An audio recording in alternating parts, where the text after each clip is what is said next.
I have about probably 15 or 20 minutes on the tap phone now. Okay. Yeah, we can just have a nice chat. And I should say we had to get moved out of Summit Station yesterday, but we can chat about how and why that happened as well. With support from the Climate Kick Alumni Association, welcome to The Elephant. I'm Kevin Caners. With an endless expanse of glacial ice and snow, surrounded by a rugged and barren coastline, Greenland is a pretty strange place. The land is so sparsely populated that, despite its size, it's home to only 57,000 inhabitants, making it the country with the lowest population density anywhere in the world. But what Greenland lacks in people, it more than makes up for in ice. The gigantic ice sheet that covers over 80% of the island is in places upwards of 3 kilometers thick. It might not be surprising that we rarely think about what's going on in such an otherworldly place, somewhere that feels so remote from our lives. But there's a strong case to be made that what's happening on Greenland should be on our minds. Because stored in that ice sheet is millions of cubic kilometers of frozen water, or 2.8 million cubic kilometers to be exact. Now, when we're dealing with things at that magnitude, it can be hard to wrap one's head around just what those numbers mean. But to help us conceive of how much ice that is, picture in your mind for a moment Central Park in New York City. At 3.4 square kilometers, it's a really big park, one that takes up a sizable amount of the space on Manhattan. Now imagine that you built around Central Park walls that towered into the sky 1 kilometer, or significantly taller than any building that's ever been constructed on the planet. Now if you took this gigantic rectangle and you filled it with water that you then somehow froze, you'd be left with a really gigantic ice cube. Well, times that impossibly big rectangle of ice by 830,000, and you just about have the amount of ice in the Greenland ice sheet. And that ice is melting, and it's sending an almost incomprehensible amount of water into our oceans, and that amount is increasing. While it's something that would take centuries to unfold, if the entire Greenland ice sheet were to melt, it would lead to a global sea level rise of over 6 meters, which means we could say goodbye to large parts of Miami, Shanghai, New York, London, Mumbai, and dozens of other cities. Over the past few years, scientists have started becoming increasingly alarmed at the rate that the ice sheet is melting. And there are signs that the island's ice cover is changing in ways that is impacting its ability to absorb excess water, meaning that more meltwater may be running off from the ice sheet into the ocean than previously believed. So it's critical that scientists understand what's happening on the ice sheet and how it's changing. And luckily for me, it turns out that an old friend of mine, someone I was on the rowing team with at university, is now a seasoned glaciologist. Liam Colgan is an assistant professor at York University in Toronto, and his field of expertise specifically centers around studying how the Greenland ice sheet is changing because of climate change. So when I found out several weeks ago that he was soon setting off on an expedition to Greenland, I jumped at the chance to talk to him while he would be there on the ground, both to learn about the research he's doing there, but also to get a sense of what it's like to do climate science out in the field in such an extreme environment. Hey Liam, how's it going? Not so bad, not so bad. It's been a while. Yeah, it has been a while, but it'll be nice to have a good chat. And Liam is in Greenland for a pretty long time. We're in Greenland for about 6 weeks total, about 4 of which are spent on the ice sheet, and it's part of a NASA program called Fern Cover. And fern is the porous near-surface layer of the ice sheet. So Liam and the team are there studying something called fern. And no, not fern as in the plant. This is spelled F-I-R-N. And to explain what fern is, it's important to remember that glaciers are essentially massive flowing bodies of ice. And this is ice that was created over years by snow becoming buried under more and more layers of snow above. Eventually, the pressure on the deeper levels of snow gets to the point that the snow's crystals start to reform into ice.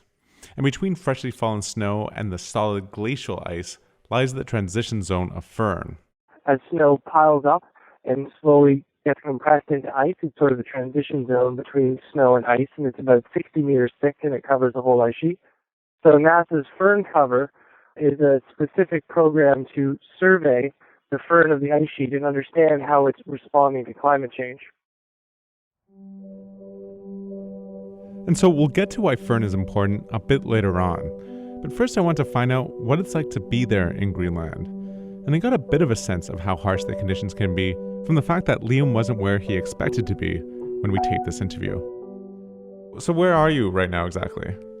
So right now I'm at a small town in southwestern Greenland called Kangerlussuaq, which has one of the larger research stations in Greenland. So, but when we planned this interview, you were going to be at Summit Station, which is in the middle of the ice sheet. So what happened? Why did you end up moving? To survey all the fern cover sites around the ice sheet, we have to move around a lot because the fern is different everywhere on the ice sheet.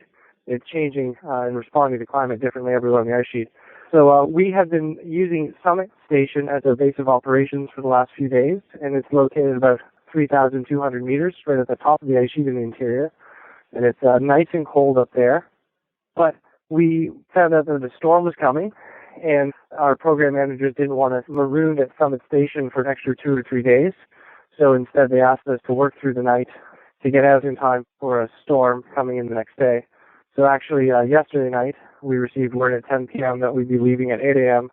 So we worked right through till about 1 in the morning to wrap up our science at Summit and get out with a plane in time for the storm to come in.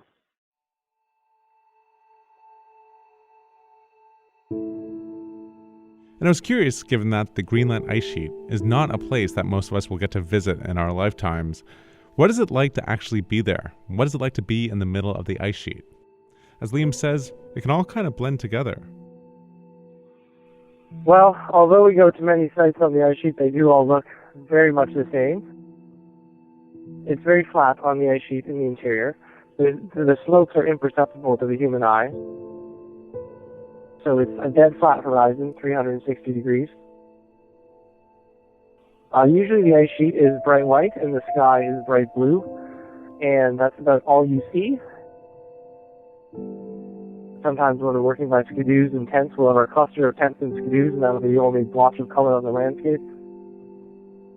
But otherwise it's totally wide open, and it's a bumpy snow surface that's wind-blown and very hard-pressed.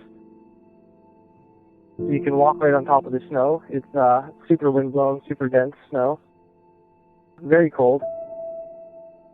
But everywhere is just big and new, and wide open white and blue skies. And I asked Liam if it felt surreal the first time he had the chance to go to the ice sheet. The first time you go to the ice sheet does seem very surreal, especially when you start to show up at some of the larger ice sheet facilities, where the Americans operate a skiway at a former dew-line site, which has a large metal building that protrudes above the snow surface. So when you go to Summit, and they have their permanent buildings on legs above the snow surface so the snow can blow through underneath. All of these infrastructure sites look very surreal, sort of like the planet Hoth in Star Wars. Especially when it gets windy and blowy and the clouds just close in and it becomes all white with blowing snow. We have these strange buildings dotting the landscape. It can be quite surreal.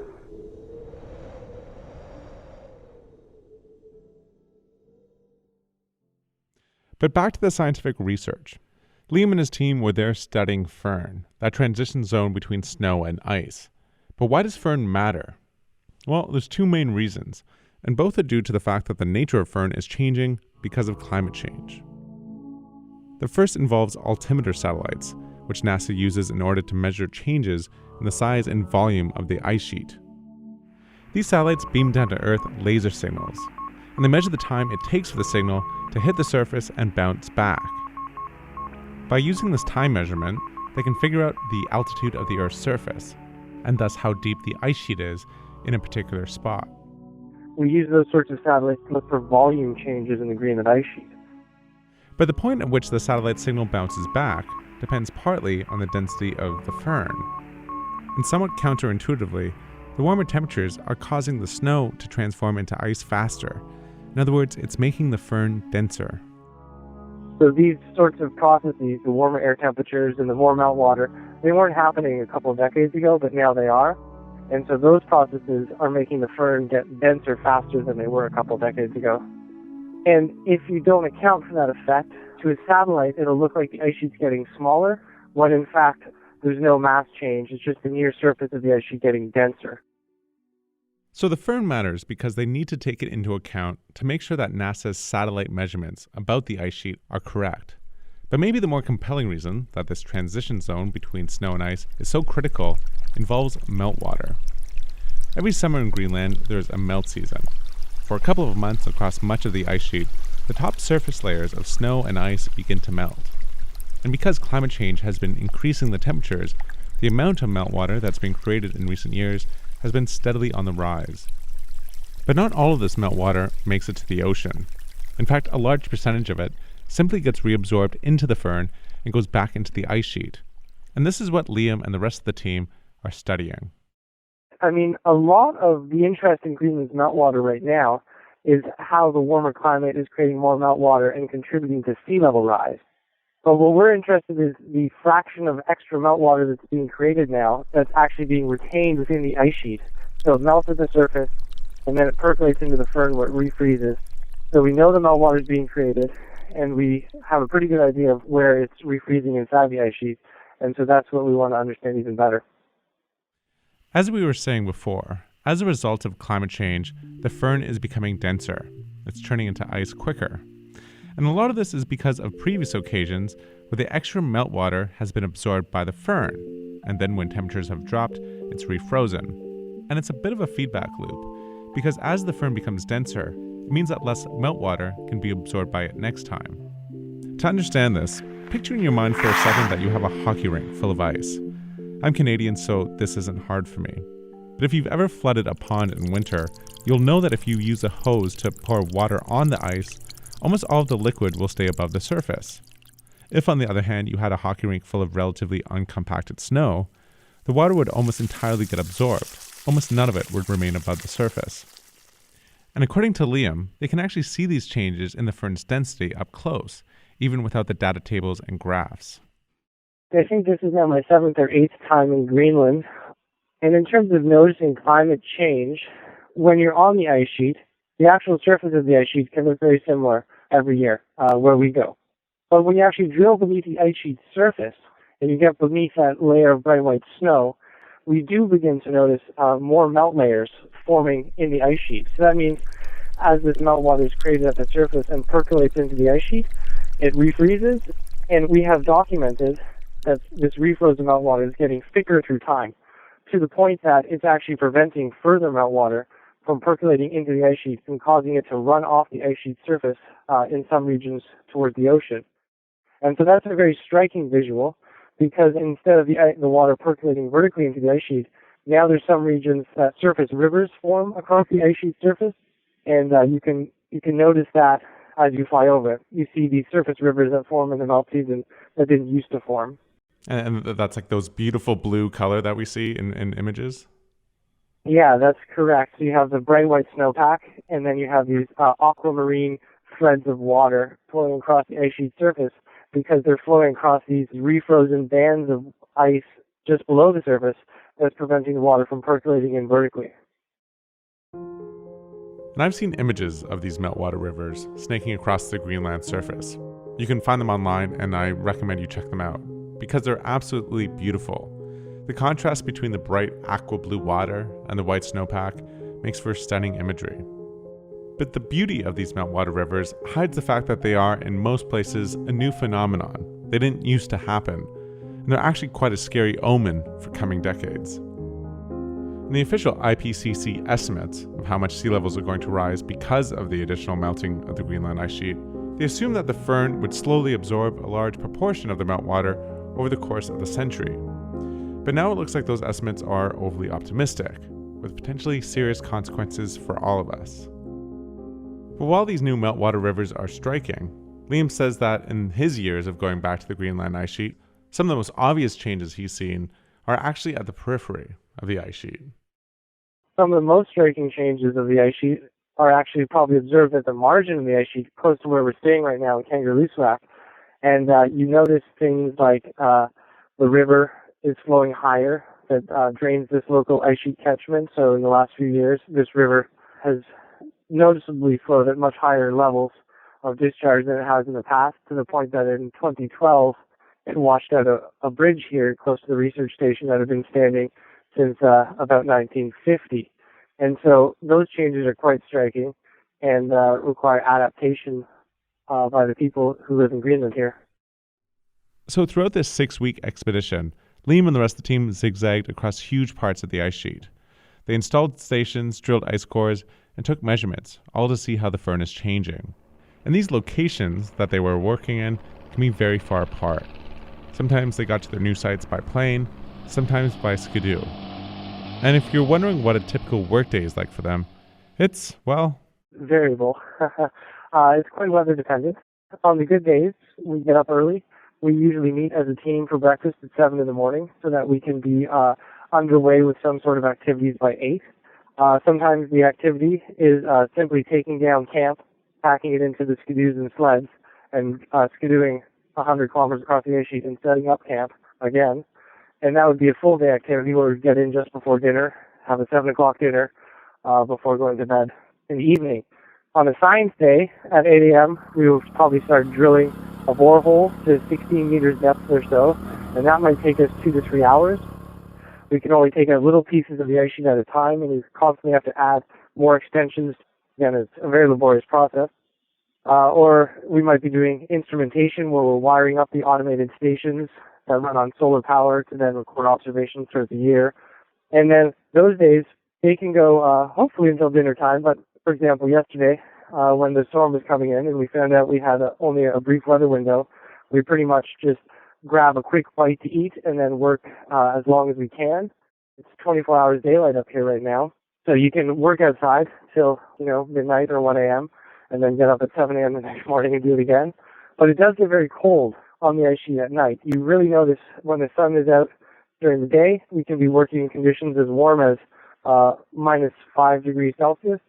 When the sun dips very low in the horizon at night, the temperatures that we're working at in Summit, we're getting down to minus 32 degrees Celsius. and if there's a storm while they're out on the ice sheet, well, they're basically just stuck there. There's not much they can do besides simply wait it out. We got pretty lucky with weather this year. We didn't get pinned down by too many storms, but there was a good 2-day period when we were operating by skidoos in southern Greenland. So we had a big military C-130 plane land on skis and drop its tail. And then we could take our skidoos and things out, and the plane left, and we skidooed around on a big perimeter ring around southern Greenland. And when we were doing that activity, and we were just alone with our skidoos and tents, we did get shut in by a storm for 2 days, where basically we just set up our tents and we were restricted to staying within line of sight of our tent, which can sometimes be as little as 10 to 20 meters, depending how much blowing snow there is. So we even have to put little bamboo markers to stake out walking paths from, say, the kitchen tent to your personal tent, or the kitchen tent to the latrine tent. And after the snow blows through, the storm blows through, we spend about half a day digging out our skidoos, which were covered in snow, with our tents, and it was great fun. Lots of work. And think for a moment how incredibly remote these places that they're working in are. When they're in the middle of the ice sheet, they are literally hundreds of kilometers from any aspect of civilization. So if anything were to go majorly wrong, it's not hard to imagine how things could become very bad very quickly.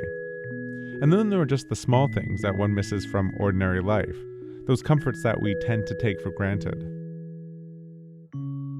It can be quite difficult to spend 3 or more weeks at a time out on skidoos and living in tents. Satellite phone is great for communications, to get in touch with family members again back home. But you do feel a little removed from reality when you don't really get the news headlines every day. Just what your family members might tell you on the occasional call-in. And just the general hardship of living in a tent and always having to wear heavy clothes for 3 weeks at a time. It feels quite decadent to simply get back to a research station where you can walk around in bare feet on a carpet. You know, those sort of little pleasures in life that you forget about. In terms of physical hardships, naturally there's a few cold injuries, frostbite, etc., that pop up every now and again. And there's also some unusual injuries which you might not expect to encounter in the field.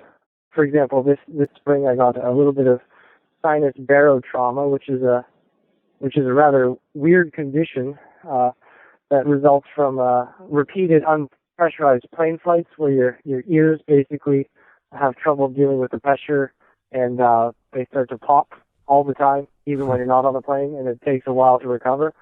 So, the military planes have somewhat, I would say, substandard pressurization compared to a commercial plane where the pressure in the military planes gets pumped up and then reduces, pumped up and reduces almost in a noticeable fashion during the flight. And then when we're in the small planes, the Twin Otters, they're not even pressurized at all, and we're flying up to Summit Station, which is at 3,200 meters elevation, and obviously the plane is flying even higher than that. So we do have some physical injuries that result from our field work, but for the most part, we're very well taken care of, and we have medical helplines to call whenever we have some issues with hardships. So you're back at the station in Kangaroo Slack. Did you get everything done? Did you do everything you needed to do?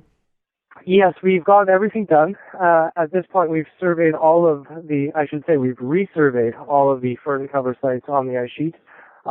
When we go to a site, we drill a hole through the fern, and we put in an instrument that can measure the actual rate of compaction, so that's how fast the hole is thinning in response to the fern densification, and it does that automatically over the course of a year and records the data, and then we go back each year and put in a new hole that measures the densification process that we're interested in again.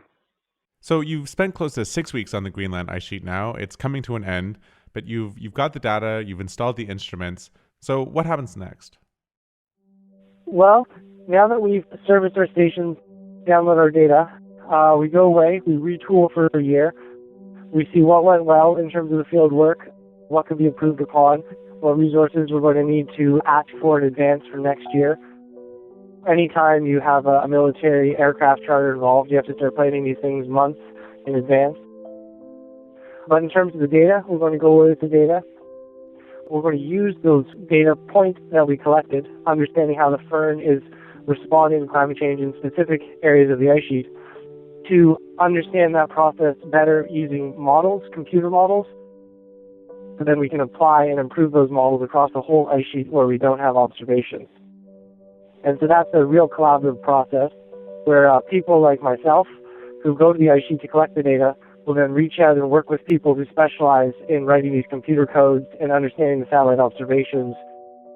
And so that's what we'll be spending the next few months doing until we start getting ready for the 2017 field season.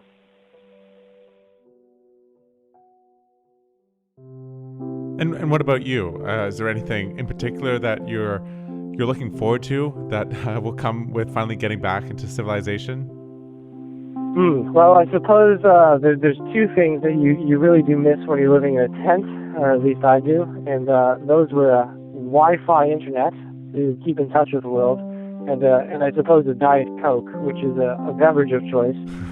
We have pretty good dining habits on the ice sheet. We have lots of food and drink at our disposal, but not so many carbonated beverages. Well, Liam, it was a pleasure to get to talk to you after such a long time.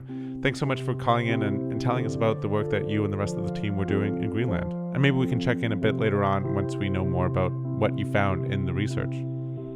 Well, thank you very much, Kevin, for having me on the Elephant, and I will keep you posted with our future endeavors. Sounds good. Have a great trip back. Thanks a bunch, Kevin. Okay. Bye.